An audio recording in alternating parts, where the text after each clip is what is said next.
ఆ నియోజకవర్గంలో ఎలాగైనా పాగా వేయాలని చంద్రబాబు గట్టి పట్టుదలతో ఉన్నారట. కానీ ఎవరిని బరిలోకి దించాలో తెలియక కింద మీద పడుతున్నారట. ప్రస్తుతం ఉన్న ఇన్ఛార్జి సీట్ ఇవ్వాలా లేక బయట నుంచి ఎవరైనా తెచ్చి పోటీ పెట్టాలో తేల్చుకోలేకపోతున్నారట. అందుకే మీ ఓటు ఎవరికి వేస్తారంటూ రోజుకొకరి పేరుతో సర్వే చేయిస్తున్నారట చంద్రబాబు. కానీ ప్రజలు టీడీపీలో ఎవరి అనుకూలంగా లేకపోవడంతో పచ్చ బాస్ తలపట్టుకున్నారట. ఇంతకీ ఆ నియోజకవర్గం ఏదో అక్కడి పరిస్థితి ఎలా ఉందో ఇప్పుడు చూద్దాం. తొలి విడత సీట్లను ప్రకటించేసి చేతులు దులిపేసుకున్న చంద్రబాబుకు కృష్ణా జిల్లా పెనమలూరు సీటు విషయంలో మాత్రం ఏం చేయాలో పాలుపోవడం లేదట. వాస్తవానికి సామాజిక వర్గం పరంగా, పార్టీ పరంగా టీడీపీకి మంచి పట్టున్న ప్రాంతం పెనమలూరు నియోజకవర్గం. కానీ ఇప్పుడు పెనమలూరు నియోజకవర్గం వైసీపీకి కంచుకోట.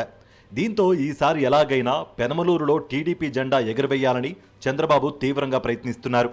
కృష్ణా జిల్లాలో గన్నవరం, గుడివాడతో పాటు పెనమలూరుపై ప్రత్యేకంగా ఫోకస్ పెట్టారట చంద్రబాబు. ఇంతవరకు బాగానే ఉంది, కానీ పెనమలూరులో వైసీపీని ఢీకొట్టే అభ్యర్థి మాత్రం చంద్రబాబుకు దొరకడం లేదని టాక్. ప్రస్తుతం పెనమలూరు నియోజకవర్గ టీడీపీకి మాజీ ఎమ్మెల్యే బోడే ప్రసాద్ ఇన్ఛార్జిగా కొనసాగుతున్నారు. 10 ఏళ్లుగా పార్టీ కోసం పనిచేస్తున్నాను కాబట్టి తనకే టికెట్ అని ఆయన ఆశపడుతున్నారు. పెనమలూరు విషయంలో చంద్రబాబు ఆలోచనలు మరోలా ఉన్నాయని తెలుస్తోంది. బోడే కాకుండా గట్టి అభ్యర్థిని బరిలోకి దించాలని రకరకాల ఆప్షన్స్ను పరిశీలిస్తున్నారట. ఇటీవల టీడీపీలో చేరిన వసంత కృష్ణప్రసాద్తో పాటు దేవినేని ఉమా పేరు మొన్నటి వరకు పెనమలూరులో బలంగా వినిపించాయట. కానీ వసంతకు మైలవరం దాదాపు ఖాయమైపోవడంతో ఉమా అయితే ఎలా ఉంటుందనే విషయంపై చంద్రబాబు ఓ సర్వే చేయించారట. పెనమలూరు అభ్యర్థిగా ఉమా మీకు కావాలంటే ఓటేయండంటూ ఐవీఆర్ఎస్ కాల్స్ ద్వారా సర్వేలో కార్యకర్తలు, ప్రజల అభిప్రాయాలు సేకరించారట. ఈ సర్వేలో ఉమాకు అనుకూలమైన ఫలితాలు రాకపోవడంతో తాజాగా విజయవాడ పశ్చిమ నియోజకవర్గానికి చెందిన టీడీపీ నేత ఎంఎస్ బేగ్ పేరుతో మరో సర్వే చేయించారట. దీనిలోనూ పెద్దగా అనుకూలత రాలేదట. ఇదిలా ఉంటే ఇటీవల టీడీపీలో చేరిన కమ్మ కార్పొరేషన్ మాజీ చైర్మన్ తుమ్మల చంద్రశేఖర్ కొలుసు పార్థసారథి ద్వారా పెనమలూరు టికెట్ కోసం ప్రయత్నాలు చేస్తున్నారనే ప్రచారం సాగుతోంది. ఇలా రోజుకో పేరుతో చంద్రబాబు సర్వేలు చేస్తున్న సమయంలో మాకేం తక్కువ అని నిలదీస్తున్నారట పెనమలూరు లోకల్ తెలుగు తమ్ముళ్లు. పార్టీ కోసం కష్టపడిన తమను కాదని ఎవరెవరి పేరుతోనో సర్వేలు చేయించడమేంటని మండిపడుతున్నారట.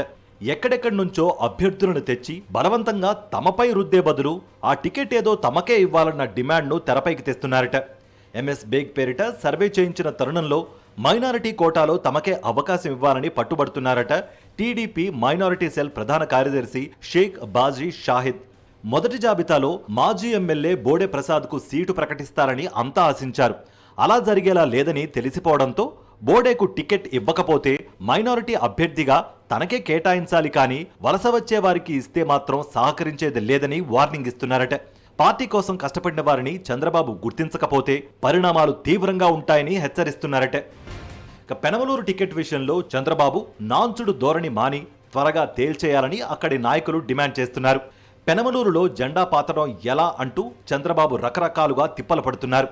ఇదే విధంగా జాగు చేస్తే అంతా కలిసి టీడీపీ జెండా పీకేసేలా ఉన్నారనే చర్చ పార్టీలో జోరుగా సాగుతోంది. దీంతో ఇప్పుడు చంద్రబాబు పరిస్థితి ముందు నుయ్యి వెనక గొయ్యిలా మారిందట.